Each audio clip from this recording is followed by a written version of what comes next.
मूल अधिकारों में हम पहुंच चुके हैं अनुच्छेद 29 तक। कल हमने धार्मिक स्वतंत्रता का अधिकार अनुच्छेद 25 से 28 देखा था, जिसके अंतर्गत हमने देखा था कि किस प्रकार भारतीय संविधान प्रत्येक व्यक्ति को अपने धर्म को मानने न मानने, उसका स्वतंत्र आचरण करने, धार्मिक संप्रदायों द्वारा प्रबंधन की स्वतंत्रता, किसी भी धर्म विशेष के लिए किसी प्रकार का कर न लगाए जाना और शिक्षण संस्थाओं में धार्मिक शिक्षा या निर्देशों के विनियमन से संबंधित थे।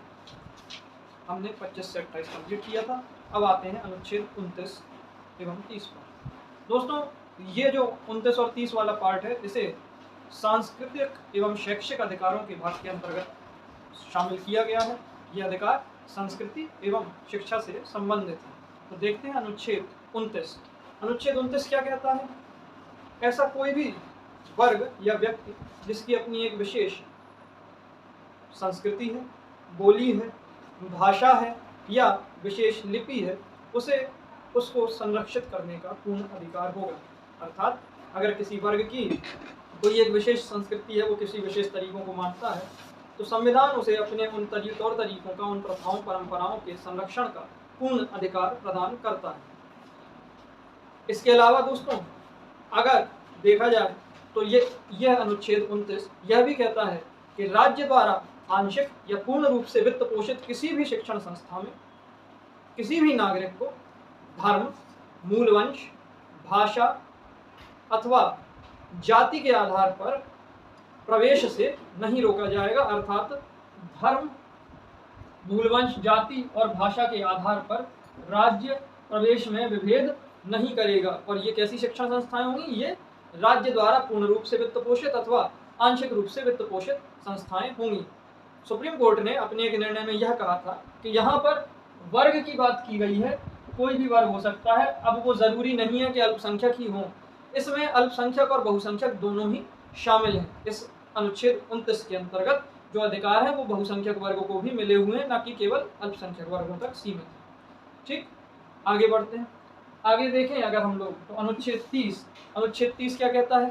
अनुच्छेद 30 अल्पसंख्यकों की बात करता है और भारतीय संविधान अल्पसंख्यकों को किसी भी रूप से परिभाषित नहीं करता है, बट अल्पसंख्यकों की दो कैटेगरी बताता है।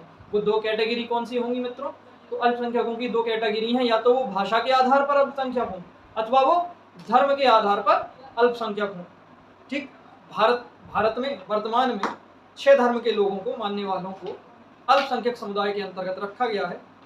ईसाई, पारसी, सिख, जैन, बौद्ध और मुस्लिम। ये कुल 6। कौन कौन?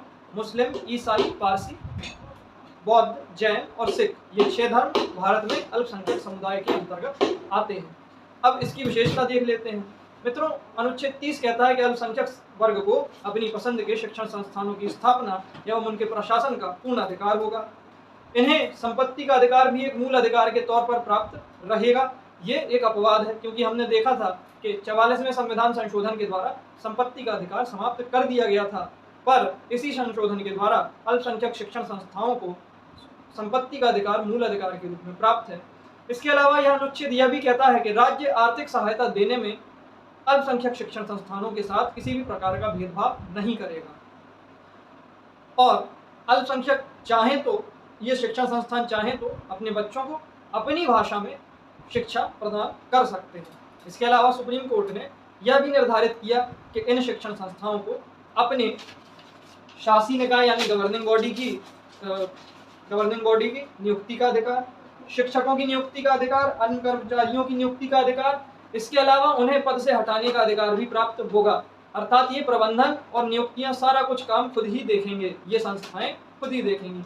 ये संस्थाएं 3 प्रकार की संस्थाएं हो सकती हैं। एक तो पूर्ण रूप से राज्य द्वारा पोषित तथा मान्यता प्राप्त, एक स्वयं द्वारा वित्त पोषित मान्यता प्राप्त, और तीसरी स्वयं द्वारा वित्त पोषित एवं गैर मान्यता प्राप्त।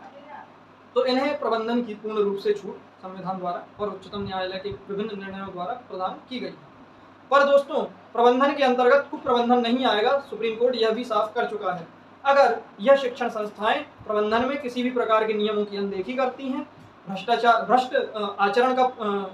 आचरण करेंगी, भ्रष्टाचार को बढ़ावा देंगी, कुप्रबंधन करेंगी, तो इस तरह फिर इनके ऊपर नकेल भी कसी जा सकती है और राज्य इनके प्रबंधन के लिए नियम निर्धारित कर सकता है। जैसे कि वर्तमान हमारी जो उत्तर प्रदेश सरकार है आदरणीय योगी आदित्यनाथ जी के नेतृत्व में, उसने मदरसों पर इसी के तहत नकेल कसी कि जो मदरसे कुप्रबंधन कर रहे थे, सरकार की जांच में जो बातें सामने आई, अगर उन्हें लगा कि प्रबंधन में किसी तरीके की कोताही बरती जा रही है और उनके द्वारा भ्रष्ट आचरण किया जा रहा है, भ्रष्टाचार को बढ़ावा दिया जा रहा है, तो सरकार ने उन शिक्षण संस्थाओं पर नकेल कसी थी, भले ही वह अल्पसंख्यक शिक्षण संस्थान ही थे।